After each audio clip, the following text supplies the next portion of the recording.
Muy buenas tardes, soy Mandy Cohen, secretaria del Departamento de Salud y Servicios Humanos en Carolina del Norte. Conmigo el día de hoy se encuentra el director de Administración de Emergencias, Mike Sprayberry. Karen Magoon y Cameron Larson son nuestros intérpretes de señas del lenguaje estadounidense y tras las cámaras se encuentran nuestras intérpretes de español, Jackie y Jasmine Metivier. Comenzaré con la serie de cifras de COVID. A partir de esta mañana existen 64.670 casos confirmados por laboratorio, 908 personas actualmente hospitalizadas y tristemente han ocurrido 1.343 fallecimientos. Desde el inicio de la pandemia, hemos trabajado arduamente para proteger a los que tienen mayor riesgos de contraer complicaciones graves de COVID. La población mayor se ha visto muy afectada por este virus y los residentes de centros de atención a largo plazo son particularmente vulnerables. Desde el principio, formamos un equipo de respuesta a largo plazo para COVID-19, dedicado para trabajar directamente con instalaciones, departamentos de salud locales, asociaciones de industria, grupos de abogacía, hospitales y otros con una estrategia diversificada de prevención, capacidad, pruebas y administración de brotes y vigilancia. Dado los riesgos, el gobernador tomó medidas preventivas agresivas desde marzo, restringiendo visitas y actividades en común y requerir la evaluación médica de empleados y residentes. También pagamos y entregamos a todas nuestras instalaciones estatales de atención a largo plazo provisiones de equipo de protección personal para 14 días para apoyarlas mientras ellos ampliaban sus redes de equipo de protección personal. También aumentamos las tasas de aumento para poder proteger estos protocolos de infección de COVID-19. También hemos ayudado a las instalaciones con la escasez del personal o proporcionando trabajadores temporales, así como medidas de protección de infección y medidas de control. En nuestra función de vigilancia estamos encuestando a todos los asilos sobre su control de infecciones. Las pruebas también forman una parte importante de la estrategia. Actualmente todos los residentes y el personal se les hace pruebas cuando hay un caso de COVID en un centro de atención a largo plazo. También hemos iniciado pruebas proactivas de todo el personal y residentes en asilos. Hemos completado estas pruebas proactivas en todos los centros de atención especializada y comenzando la semana que entra, DHHS, Departamento de Salud y Servicios Humanos, va a pagar e iniciar pruebas proactivas de todo el personal y residentes en los asilos privados. Hoy estamos anunciando que el Departamento de Salud se está asociando con CVS Omnicare para hacer una prueba de COVID-19 a todos los residentes y el personal en los asilos en todo Carolina del Norte. Este esfuerzo se va a continuar hasta mediados de agosto y va a alcanzar a 36,000 residentes y 25,000 empleados en más de 400 asilos en el estado. Estas pruebas van a ofrecer otra herramienta para ayudar a proteger a los que están en mayor riesgo. Mientras continuamos ampliando las pruebas, es importante notar que los hospitales y laboratorios comerciales en todo el país están teniendo escasez de químicos importantes que se llaman reagentes para procesar las pruebas. Por lo tanto, ha habido un retraso en el procesamiento de muestras y los resultados están llevando más tiempo. Necesitamos ayuda federal para resolver estas necesidades de suministro. El trabajo del departamento solamente forma parte de la ecuación. Todo mundo tiene que poner de su parte para proteger su salud y la salud de nuestros seres queridos y nuestros vecinos, incluyendo los habitantes mayores, con el uso de cubrebocas. Los cubrebocas son eficaces cuando todo el mundo los usa. Es por eso que tomamos el paso importante de exigirlos en sitios públicos. Muchas personas que tienen COVID-19 no muestran ni un solo síntoma al principio. Tal vez usted tenga el síntoma y no lo sabe. Cuando usted utiliza un cubrebocas, está protegiendo a los que lo rodean. Esto pudiera ser alguien que trabaja en un asilo o que también compra comida en su tienda favorita o bien que también come en su restaurante favorito. Al protegerlos a ellos, es más probable que no se infecten y tampoco puedan transmitirlo a personas que viven o trabajan en asilos. Esto es importante porque una vez que el virus entra a un asilo, se puede transmitir rápidamente con consecuencias devastadoras para los residentes. Además, al pensar ahora en este fin de semana que se aproxima, el 4 de julio, asegúrense de planear maneras de celebrar con el uso de cubrebocas, evitar grandes reuniones y lavarse las manos con frecuencia. Necesitamos evitar que este virus se siga propagando. Estados como Arizona, Texas, Florida y otros son casos de advertencia que demuestran que el virus puede resurgir rápidamente. Nuestro enfoque precavido aquí en Carolina del Norte está ayudando a proteger a la población en Carolina del Norte. No queremos retroceder y no lo tendremos que hacer si todos seguimos las 3 Ws. Wear, usar cubrebocas. Wait, distanciarse. Wash, lavarse las manos. Por favor, continúen cuidándose y todos los que los rodean. Ahora le cedo la palabra al director Mike Sprayberry. Gracias, señora secretaria. Muy buenas tardes. El día de hoy es el día 113 de que se activó el Centro de Operación de Emergencias Estatal en respuesta a COVID-19. Quiero aprovechar esta oportunidad para darle las gracias a los directores de salud locales y a todos los gestionadores. La secretaria Cohen ha estado hablando de los centros de cuidado a largo plazo y quiero compartir con ustedes la distribución de equipo de protección personal que nosotros hicimos a 3,800 centros de atención a largo plazo.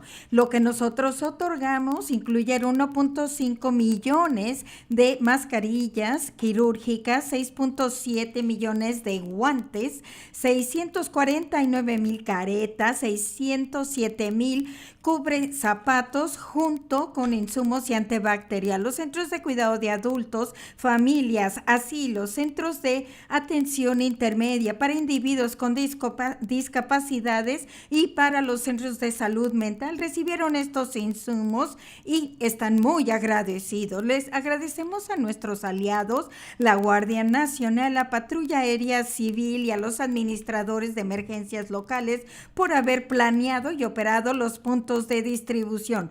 Todavía continúan trabajando con nosotros 274 miembros de la Guardia Nacional. Tienen 59 vehículos que están trabajando en operaciones de alimentación, planeación, protección cibernética, almacenaje y transporte. Les agradecemos a todos por su excelente servicio. En tanto que adentramos a la temporada de huracanes, nos da el gusto de decirles que el Departamento de Seguridad de Carolina del Norte y FEMA aprobaron el programa de subvención de mitigación de riesgos operado por el Estado. Este se enfoca en comprar y elevar hogares inundados por aguas, utilizando los fondos disponibles de mitigación de riesgos otorgado al Estado después del huracán Florence, Dorian y tormenta tropical Michael. La finalidad es que el Estado se encargue más de la gestión de contratos utilizando contratistas del área, tanto para la adquisición y el trabajo de elevación. Esto va a ayudar a que los condados puedan dar servicios inmediatos. Al día de ayer, la solicitud del programa de servicios de consejería regular para crisis de FEMA van a expandir el servicio de asesoría de emergencia durante la pandemia. El 15 de junio recibimos la notificación de que FEMA ya otorgó la solicitud del Estado de servicios y asesoría en crisis inmediata.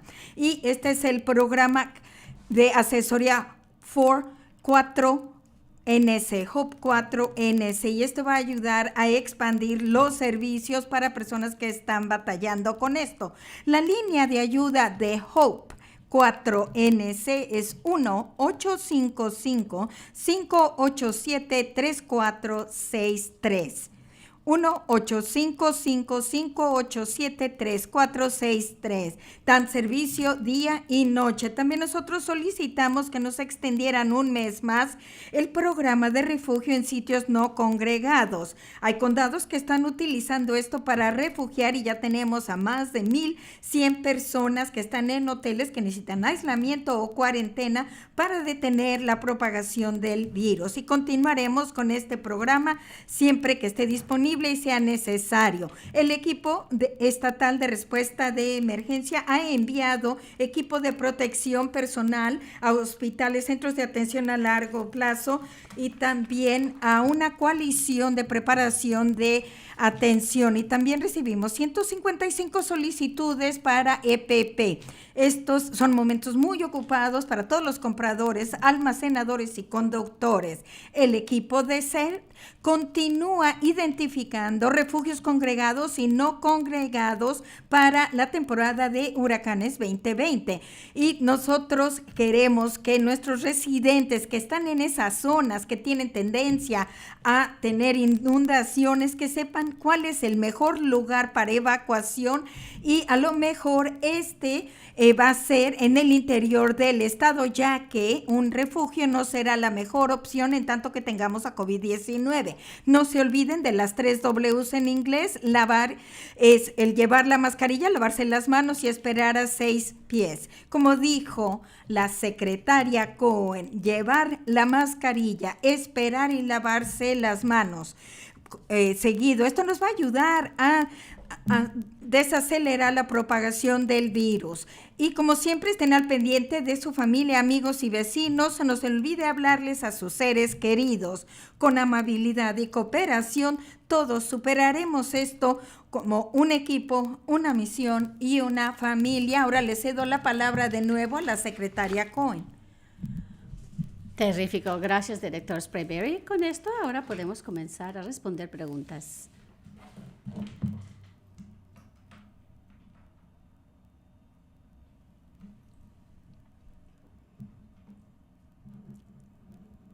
Jody McCreary, de CBS 17.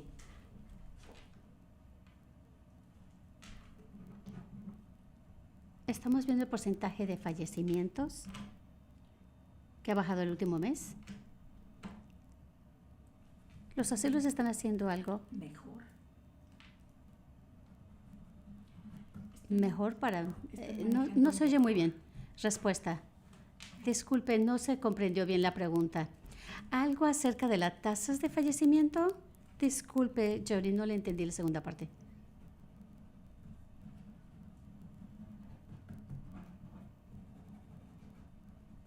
El porcentaje de fallecimientos ha bajado el último mes. ¿Hay alguna explicación? ¿Han hecho mejoras? ¿A qué atribuye usted esta situación? Respuesta. Gracias. Creo que la pregunta es, ¿el porcentaje de fallecimiento en asilos ha bajado en relación a otros sitios? De lo que yo hablé el día de hoy es la importancia de todo lo que estamos haciendo para proteger a las personas que viven en estos sitios o centros de largo plazo, y todas las otras medidas que vamos a hacer para pruebas proactivas. Esta población son los que tienen mayor riesgo de tener esta enfermedad, sobre todo las personas que tienen más de 75 años. Estaba yo leyendo un estudio el día de hoy que desafortunadamente la tasa de fallecimientos en personas mayores de 75 es entre 15 y 17%, así que sabemos lo importante que es proteger a las personas mayores aquí en Carolina del Norte cuando estén o no estén en un asilo. En cuanto al porcentaje que ha bajado en total, esto se relaciona al hecho de que estamos viendo más propagación viral en la comunidad.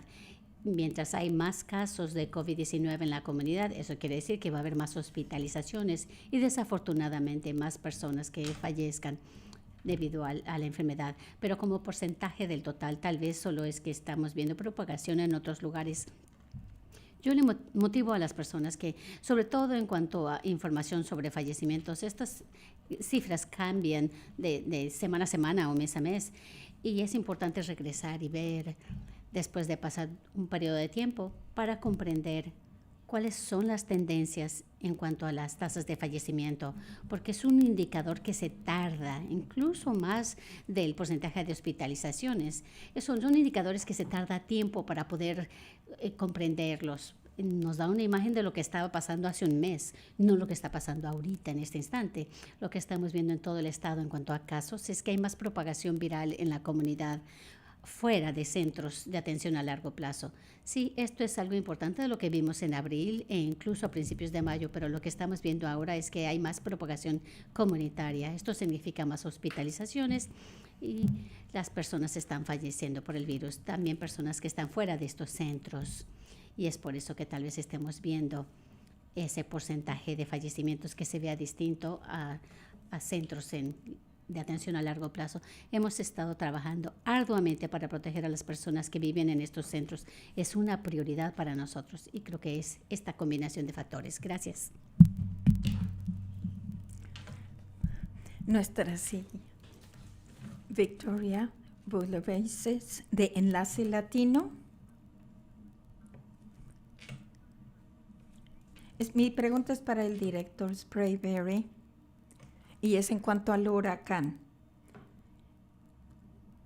El servicio de alerta está con él y está difícil el sonido.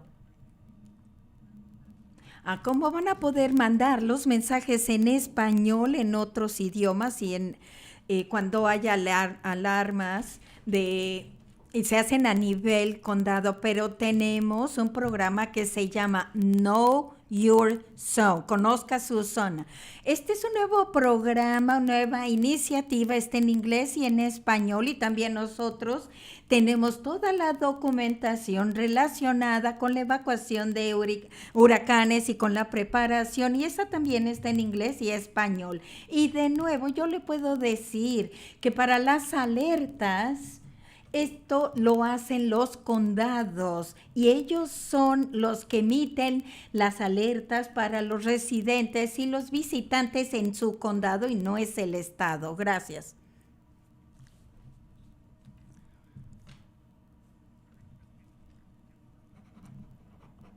Matt Mercer, Interstate General. North State Journal. Ayer,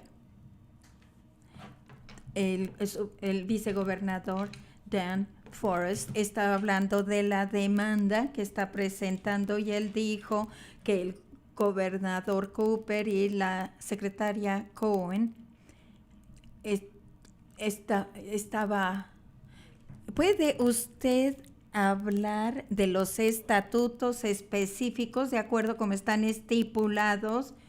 Y mi segunda pregunta, a lo mejor para el doctor Sprayberry. Hubo una llamada en marzo y que estaban contratando personal fuera del estado para poder incrementar la capacidad en los hospitales.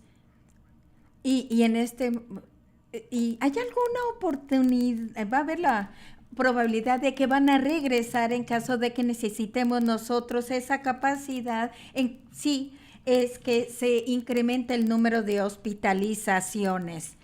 Así es que respuesta. Voy a empezar con la pregunta de autoridad. Yo no soy la abogada y yo no puedo decir el estatuto para ustedes, pero tengo abogados con mucho gusto, pueden hablar con usted y yo sé que ya han trabajado con esto. Lo importante es que el gobernador y yo hemos estado hablando de tomar una acción agresiva temprana, y van a ver que desde fines de marzo esto lo verán reflejado en que nosotros alentamos la propagación del virus y tomar una respuesta moderada para poder encontrar un equilibrio entre el COVID-19 y la economía. Y lo que está viendo es lo que queda de rezago de otros estados alrededor de nosotros, en donde ya tienen altas ellos. Nosotros vemos aumentos, pero no vemos grandes alzas. Y en cuanto a la capacidad de hospitales, nosotros la tenemos y queremos conservarla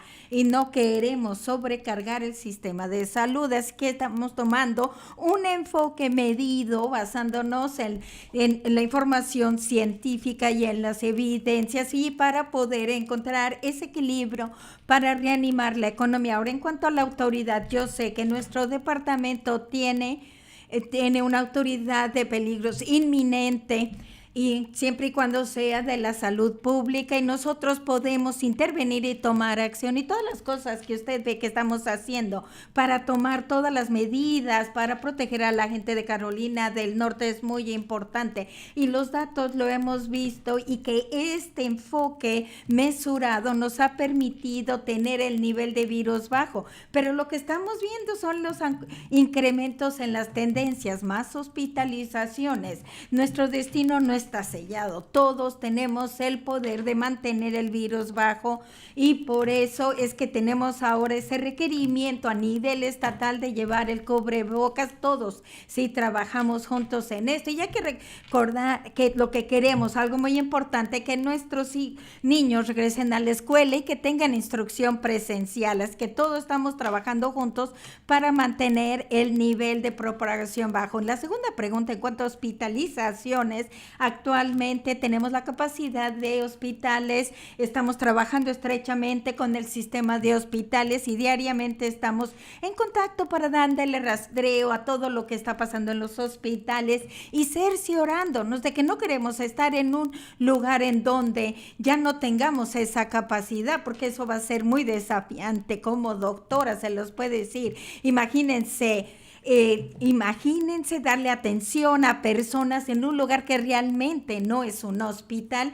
y estas situaciones queremos prevenirlas y todos tenemos el poder de detener la propagación del virus y vamos a trabajar en esto y también planear que tenemos la capacidad en cuanto si es que hay alza y hemos planeado muchísimo en esto. A lo mejor el director Sprayberry tiene más información, ya tenemos los planes de contingencia. Muchísimas gracias, señora secretaria. En primer lugar, es el estatuto 166, nos va a dar una guía cuando nosotros estamos pasando por una emergencia. Y aunque yo no soy un abogado, hay algo que sí, y no puedo citar cada uno de los estatutos en esta ley, pero lo que sí sé, cada vez que la señora secretaria y el gobernador están tomando acciones bajo 166A, y también recibieron la aprobación del Consejo del Estado y si no, van a tomar las medidas necesarias para cerciorarse que la salud pública y la seguridad están a salvo. En cuanto al alza médica, lo que les puedo decir que todos los días estamos viendo nuestra capacidad médica y no es que sea de vez en cuando, lo hacemos todos los días, seguimos viendo las cifras y cuando recibimos esas cifras, y al igual que dijo la señora secretaria, nosotros estamos en contacto con los hospitales para saber que nosotros tenemos un entendimiento al detalle de lo que significan estas cifras. En este momento tenemos la capacidad y también tenemos un sistema médico en caso de desastres en el estado que está muy bien, que son equipos de asistencia médica. Tenemos también mucha capacidad que ya existe a nivel que ya hemos comprobado y hemos utilizado en diferentes desastres y de hecho hasta los desplegamos a otros estados cuando otros estados tienen emergencias. Estas son personas que ya saben qué es lo que están haciendo y nos hace sentir bien esto. Eso no quiere decir que ya no vamos a estar observando con detalle, sino que queremos cerciorarnos de que tendemos bien la capacidad en todo momento. Y cuando digo esto es en todo momento. Gracias por su pregunta. Siguiente.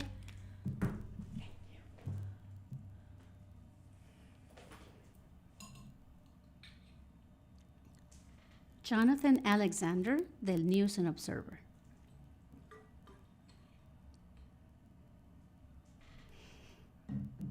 Tengo un par de preguntas. Es acerca del rastreo de contactos. ¿Qué porcentaje de personas no están reportando? ¿Y en qué condados están haciendo esta contratación? ¿Y cuál es la propagación viral? ¿Y por qué cree que en Carolina del Norte hemos visto un aumento en el número de hospitalizaciones? ¿Será que no hay reuniones colectivas? Respuesta. Gracias por la pregunta. No estoy muy segura, pero comenzaré con mi opinión acerca de por qué motivos se están aumentando las infecciones. Creo que hay muchos lugares en donde vemos que la propagación viral es en reuniones colectivas, como mencionaste al final. Ese es uno de los sitios en donde la gente corre mayor riesgo de propagar la infección. También hay un alto riesgo en ciertas ocupaciones que sabemos que son donde provienen las infecciones, como las plantas manufactureras, plantas de comida, contratación, agricultura, manufactura. Vemos que en estos sitios hay propagación en el trabajo, pero empieza ahí y luego también se pasa a la comunidad donde viven estas personas. También estamos viendo propagación, obviamente, en algunos de nuestros asilos a largo plazo. Publicamos esta información en nuestro sitio web y en donde se ubica esta propagación. Por eso estamos enfocados en proteger a las personas que viven en asilos o trabajan ahí, y por eso estamos aumentando el número de pruebas que anunciamos hoy. En cuanto a rastreo de contacto, esto es trabajo que hemos estado aumentando. Es algo que nuestros centros de salud locales hacían antes de COVID. Y es algo similar como en el resto del país. El rastreo de contactos es difícil. Número uno, la gente tiene que contestar la llamada y estar de acuerdo en colaborar. Este es uno de nuestros mensajes. Si ven que alguien le está llamando del Departamento de Salud y dice NC COVID Team, por favor respondan la llamada. Tal vez les están llamando para decirles que ustedes se han expuesto al virus y qué es lo que tienen que hacer. Así que el trabajo de rastreo de contactos está aumentando y hay variaciones entre un condado y otro porque hay distintos niveles de casos. En algunos condados estamos viendo más casos y claro, estamos tratando de contratar más personas en esos lugares, pero todavía falta trabajo por hacer para tener suficientes empleados y poder responder y rastrear todos los casos y hacer contactos. Sabemos que hay muchos desafíos, no tan solo que la gente responda a la llamada, sino que también esté dispuesta a comunicarse y tener la confianza de hacer eso. Gracias.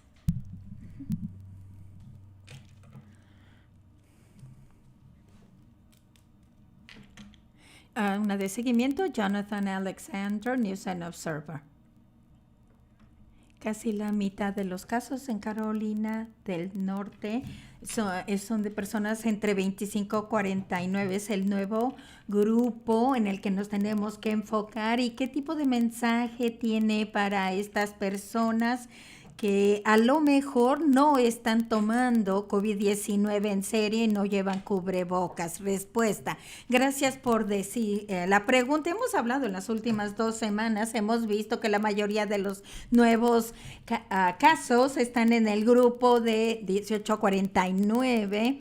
Y yo creo que es una combinación de que son las personas que salen a trabajar y están expuestos en sus lugares de trabajo. Y también cuando uno está más joven, uno se siente invencible. Y dicen, bueno, si me va a pegar, me va a pegar. Pero esa es la manera equivocada de ver esto. Cuando vemos más propagación en las gentes más jóvenes, a lo mejor no se van a enfermar tanto, pero siguen siendo un riesgo para aquellos que sí se enfermarían gravemente. A lo mejor van a almorzar con sus padres, abuelos, un amigo, alguien de la iglesia. A lo mejor nada más van al supermercado y, como yo dije antes, al principio, a lo mejor van al supermercado y a lo mejor es alguien que va a un centro de atención a largo plazo, o esta persona también va a ese mismo supermercado. Y tenemos que, todo el mundo tiene que entender, no nada más tu riesgo personal, sino cuál es el riesgo a toda la comunidad. Aquí en Carolina del Norte, desafortunadamente, más de la mitad, 51%, tienen más de 65 años o tienen una enfermedad crónica que nos pone en mayor riesgo para COVID-19, y a lo mejor dicen, a mí se me va a pegar, no me voy a enfermar tanto, pero la cuestión es que se la pueden dar a otras personas. Por eso tenemos que trabajar en esto, llevar un cubrebocas puesto, y es bien importante, y nosotros podemos protegernos unos a otros si hacemos esto. Pero los jóvenes deben de entender que no nada más es un riesgo para ellos, sino para sus amigos y el resto de la comunidad. Gracias. Y la última pregunta, Tina Terry, WSOC en Charlotte.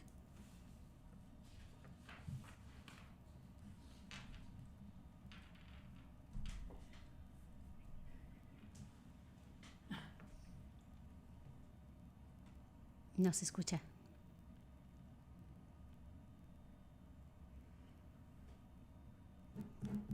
Travis Dame, WRAL. Hubo un estudio de Noruega que se publicó hoy de personas que regresaron a los gimnasios y los que no en 2 semanas y no vieron un aumento de riesgo en la transmisión entre la gente que sí regresó al gimnasio. ¿Está usted familiarizada con el estudio? Deberá afectar nuestras políticas de volver a abrir los gimnasios, sobre todo en áreas donde no hay muchos brotes en Carolina del Norte. Travis, gracias por la pregunta. No leí el estudio, pero sí vi un artículo que habló sobre el estudio. Creo que la parte importante son 2 semanas. Tal vez es información prometedora, quisiera yo aprender más al respecto, pero 2 semanas no es suficiente para tener información definitiva acerca de cómo continuar aquí en el estado. Lo que sí hemos visto son eventos en los que cuando la gente respira profundamente, ya sea que esté cantando, gritando o haciendo ejercicio y está expidiendo más gotas, es como se transmite el virus. Y así es como los estudios siguen. Ahora, en otros estados donde están viendo un alza de casos, nosotros estamos viendo un aumento y nos preocupa, pero hay otros estados que están viendo un alza. Entonces ellos están teniendo que retroceder sus actividades y lo que primero que cierran son bares y gimnasios. Y creo que eso es porque están viendo otros datos como los que nosotros estamos viendo. ¿Cuáles son las actividades que transmiten más el virus, que pueden contribuir a más infecciones?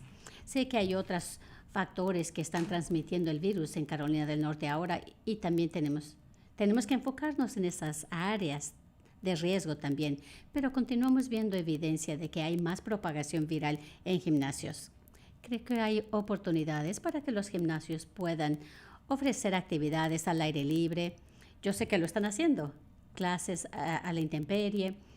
Estas son actividades que tienen menos riesgo, así que queremos llegar a un momento en el que se pueda hacer ejercicio afuera. Así que vamos a seguir observando más datos. Sabemos que la información sigue evolucionando. Continuaremos estudiando y tratando de incorporar esto en nuestras decisiones. Quisiera yo ver ese estudio y que siga corriendo durante más de 2 semanas antes de poderlo integrar acerca de qué es lo que pensamos en restringir actividades. Ahora, si queremos restringir más actividades y cualquier contacto, en lo que tenemos que hacer es enfocarnos en utilizar el cubrebocas para reducir la propagación del virus en todas las comunidades. Recuerden, la prioridad es que nuestros niños puedan regresar a las escuelas en el otoño. Muy bien, gracias por la pregunta. Muy bien, ya no hay una llamada de seguimiento de Travis. Quiero agradecerle a todo el mundo. Volveremos mañana con más información. Nuevamente, usen su cubrebocas, sigan la distancia y lávense las manos frecuentemente. Gracias.